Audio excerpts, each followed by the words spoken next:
So, next speaker is Franz Haas. He will be talking about robot framework for silicon validation, and that sounded for me a bit intimidating, like, I don't know anything about silicon. But he said that this will be an easy presentation to follow. Let's see if that's true. Let's welcome to the stage Franz Haas. Thank you. Thanks for being able to be here. The talk is not only from me, it's also from Sebastian Herz, who unfortunately is unable to be here today. We are going to talk about the robot framework for silicon validation. And it's a description of our journey, how to get robot framework to be used in this industry, in this use case, which is a long story, and it is by the two of us, and I hope you find it interesting. So first of all, we'll introduce us. So we are two engineers. Engineer 1 is new on site.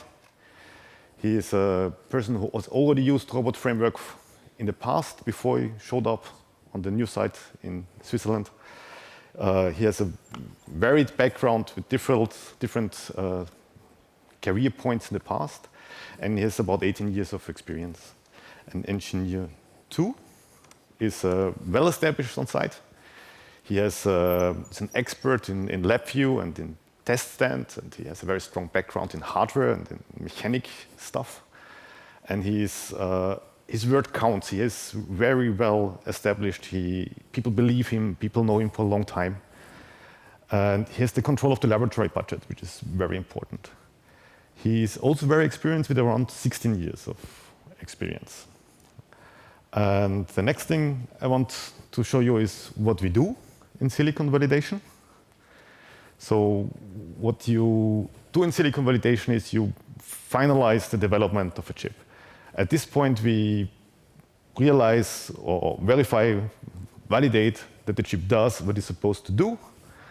And when that is the case, or it's close enough, we can start to sell it. And the entire thing is handed over to the production team, which will not anymore look into whether the chip is doing what it is supposed to do, only if all chips do the same. So it's really the end of the development process. And this needs to be traceable, repeatable, and reproducible. And this is an ISO requirement. You just have to do it. There's nothing to discuss about it.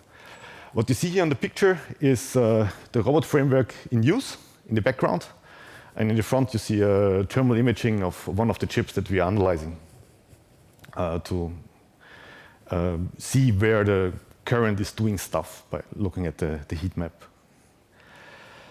The next thing I'm going to tell you is we'll tell you about the lessons that were learned by Engineer 1 during the phase where he was the only user of robot framework, or at least not yet allied with Engineer 2, which are basically that you have to be focused, you have to get your stuff done quickly, so you want to avoid to get aborted. It's a very bad idea to introduce a lot of new stuff because people won't trust it. And you have to use modern tools. You have to use version control that's proper. You have to use unit tests. You have to do mutation testing. You have to do McCabe estimates for complexity and stuff like this. Because as long as you're alone, nobody is doing reviews with you. So you have to compensate for the lack of review by using tools to build the wide shoulders when your results are going to get challenged inevitably. So you need to have something else in the review to back you up. Try to find partners. If you find somebody who thinks what you're doing is great and follows you, that's not going to help as soon as some roadblocks show up. And try to have a good time. This can take a very long time. And the plus side is that you have the option to, or the opportunity to learn a lot about the systems in use.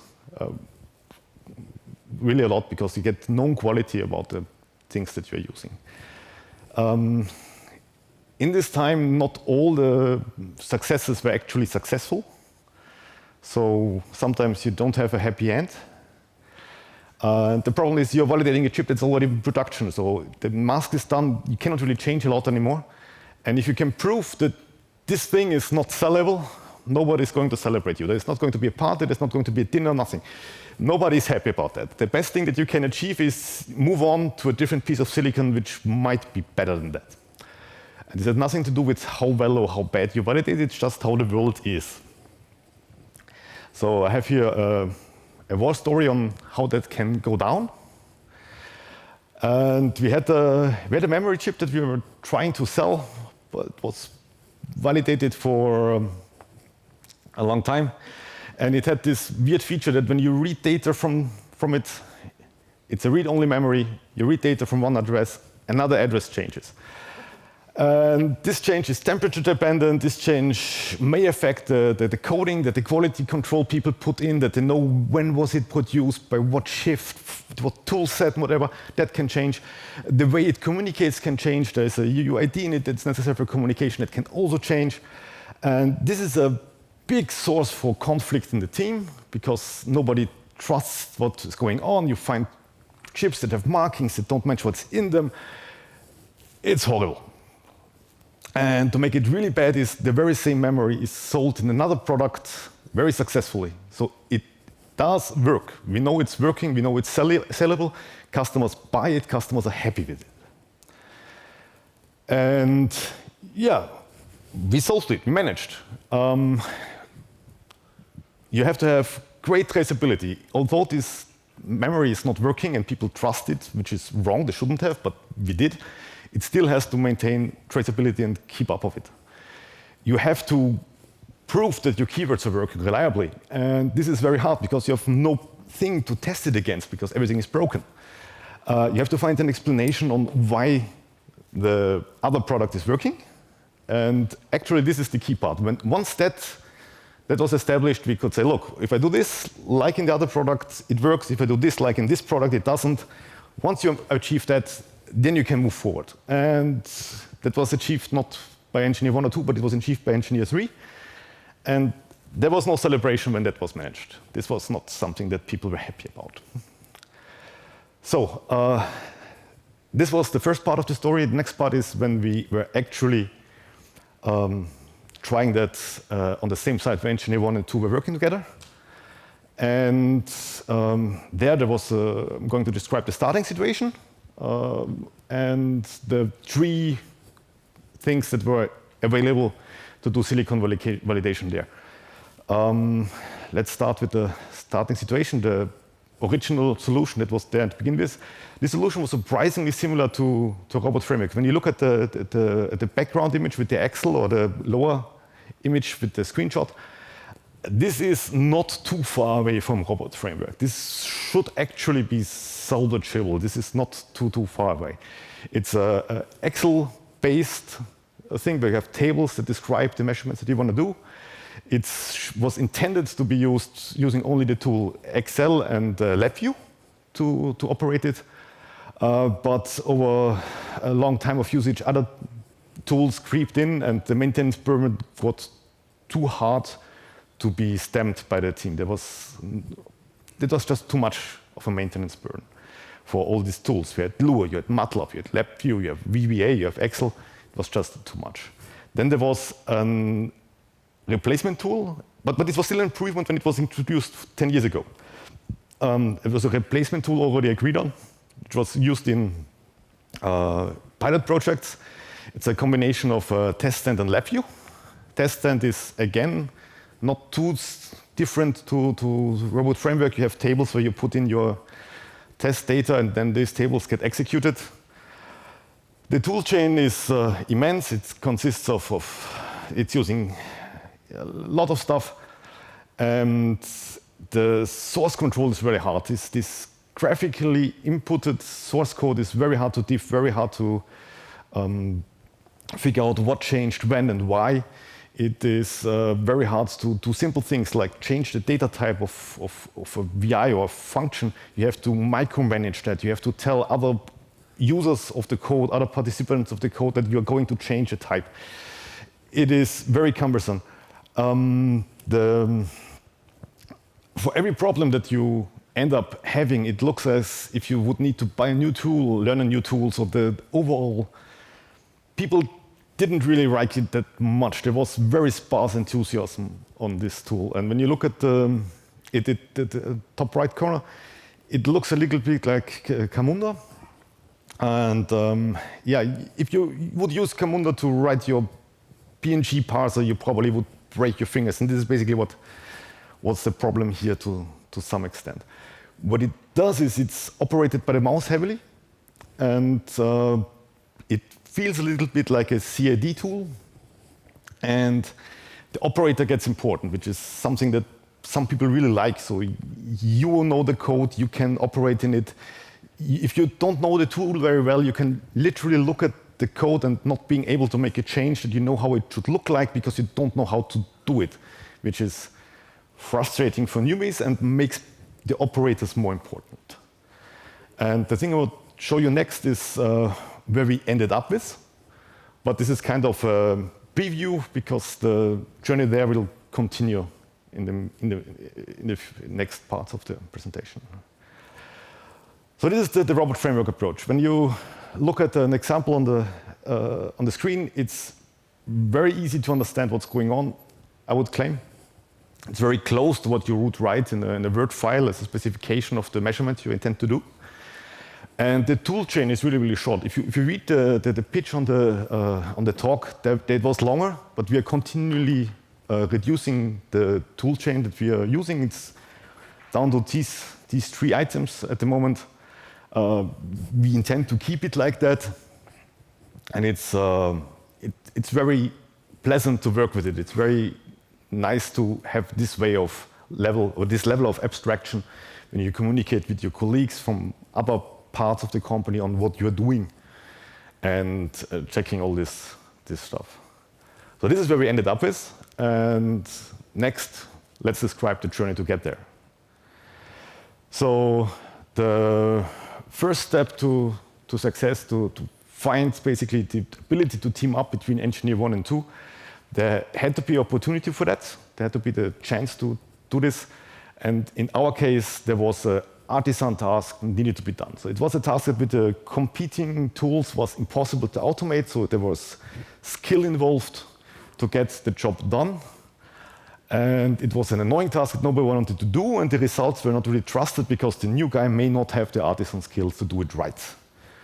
And by compiling the existing components of LabVIEW into .NET components, and then using them in the keyword library, it was easy, or it was not easy, it was possible to achieve an engineered way to achieve the results in a reasonable time that was relatively easy to understand, even for somebody who doesn't know robot framework at the time. And it was able to use the existing analysis tools to verify that it's what it is, basically. And this success that was achieved very quickly, is fast enough to not get aborted, hooked engineer 2. At this point, he was thinking, yes, this is what we need, what we want. And from then on, it was we were going together, and we were having the ability to use the access to the lab budget, and it was starting to become official. And that was basically the end of the long time of being lonely, quick solutions. It was, yeah, that was the key point in the history, in the story. So how did we continue as a team? Basically, the important things were to work together with our strengths. There was lots of lobbying by the well-established, locally established expert. For engineer 1, that would have been impossible. Looking at the competing tools for just a few months and declaring them to be worse than robot framework, nobody would have believed him. The established guy used them for over 10 years, looks at robot framework for a brief time and says, that's better. People believe him. We have clear goals, so it's not that we do something and afterwards we say, this is what we wanted. No, it's very clear what we want to achieve. We want to have traceability, we want to have repeatability and reusability. The reusability part is somewhat debatable, but the first 3, they are ISO requirements. We need to have that, otherwise we get in trouble.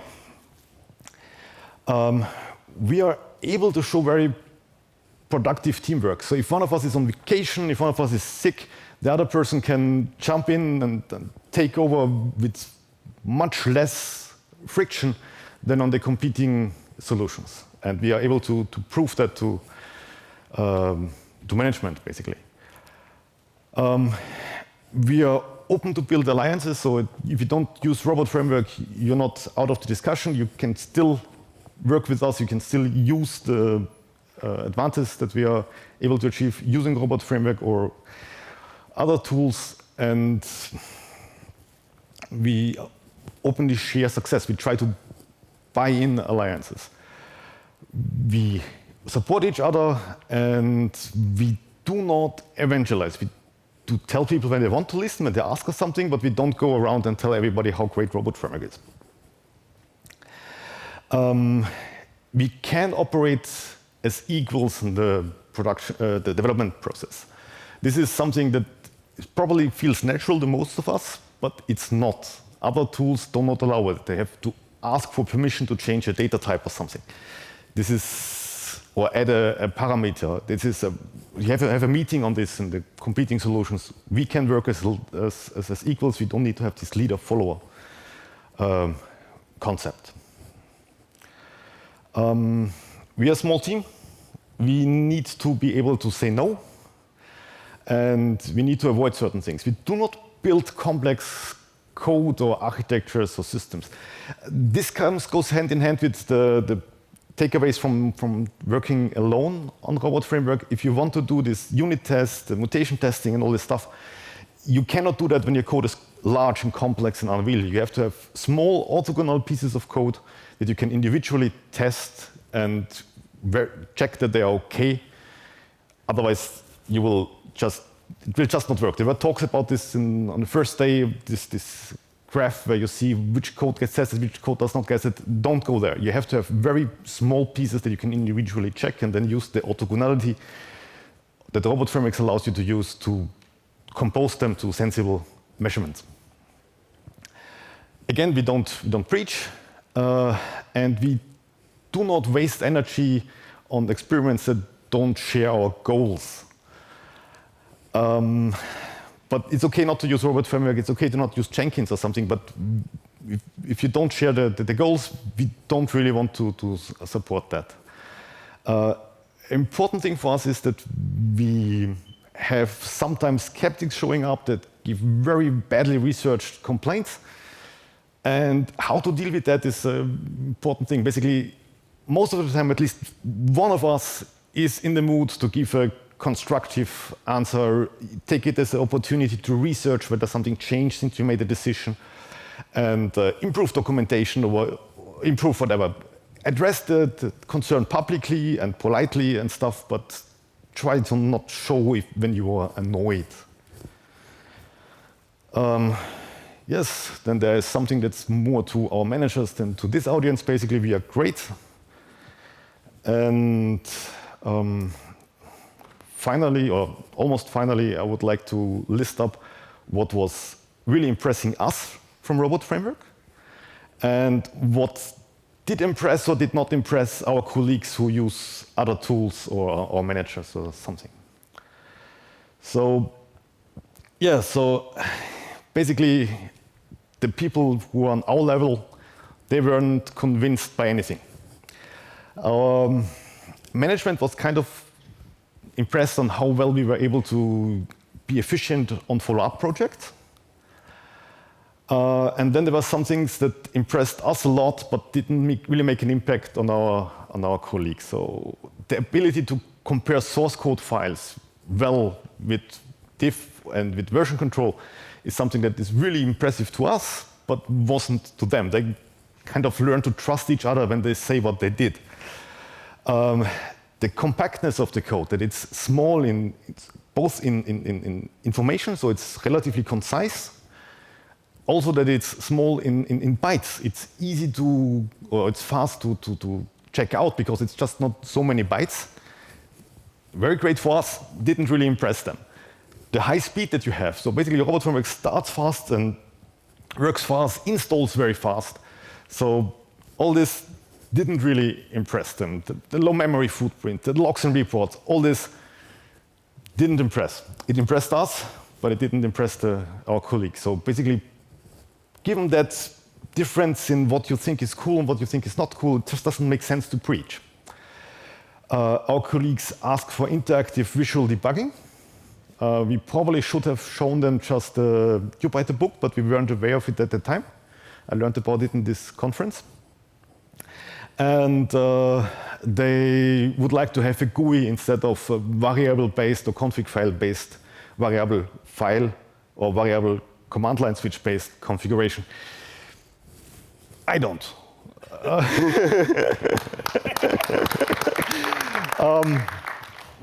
Yeah, so basically this is almost the end of the talk. So the next thing is basically the key takeaways in my point of view. On the memory issue, the traceability and the reproducibility that we were able to achieve using Robot Framework, but also Jenkins in that case. This is really enabling success. I cannot stress this enough. If you do not have this, you can spend an absurd long amount of time analyzing these chips who change their ID over time and not understanding what's going on. Also, the orthogonality of the keywords libraries that you can have if you do it the way I like it. This enables us to have parallel development and to have independent development, that you can really move on one keyword library without thinking too much about the others. And you have a very small amount of code to test and mutation test. This is something that is really, really helpful when using Robot Framework in our environment. Yeah, finally, Robot Framework is a proven competitive concept in silicon validation. This is basically, yeah, that's the conclusion. So, thank you.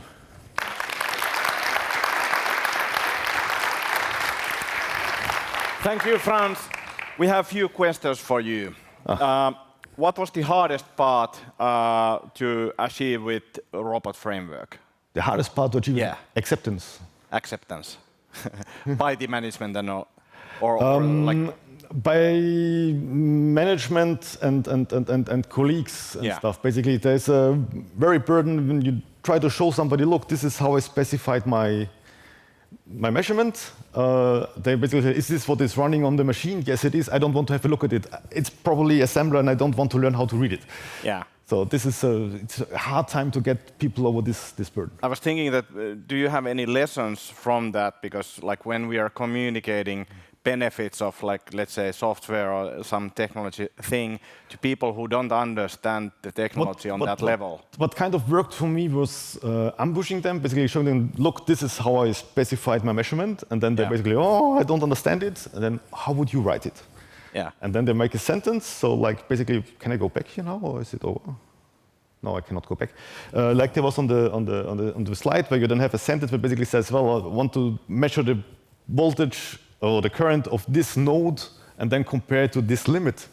This is 2 sentences. You write that, then you take the values, make variables out of them, and then you're good to. No? Where is it? Oh, too far.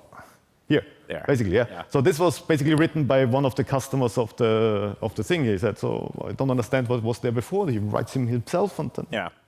But from a management point of view, when like let's talk about Robot Framework, how did you communicate that benefit to them? Like, did they understand why Robot Framework should be used? They were only convincible by the efficiency in the second project. Yeah. And the ability to swap with other guys. Sometimes you had to explain to them, look, I'm replacing Sebastian. Yeah. This is not my project. I have to do something else. And they basically, but you are so fluent in his stuff. So. Yeah. I think it was nice that you had the rules when to say no. I think that's super good and something valuable for everyone to think about when I'm going to say no. But my question is, did you break your rules? Yes, I learned them by breaking them. So this took about 10 years. So. And I realized, yes, this is not working. I should stop doing that. Yeah. What are orthogonal keywords? That means that I can change the implementation. Basically, when you have if you have a library, a keyword library Python file that doesn't import anything, you can test it completely individually. That would be perfect orthogonality. And if you have a deep dependency hierarchy, it would be deeply nested. Okay. So if you have less nesting, you have an easier time doing mutation testing and stuff. Yeah, even I understood that, so you're good in explaining things. How you use mutation testing? You take this small library that has little to no dependencies, and then I think it's called Cosmic Ray. Let that run on it, and then it basically tells you, well, I changed these lines of code, and all your tests are still passing, so your tests are not doing well. Yeah.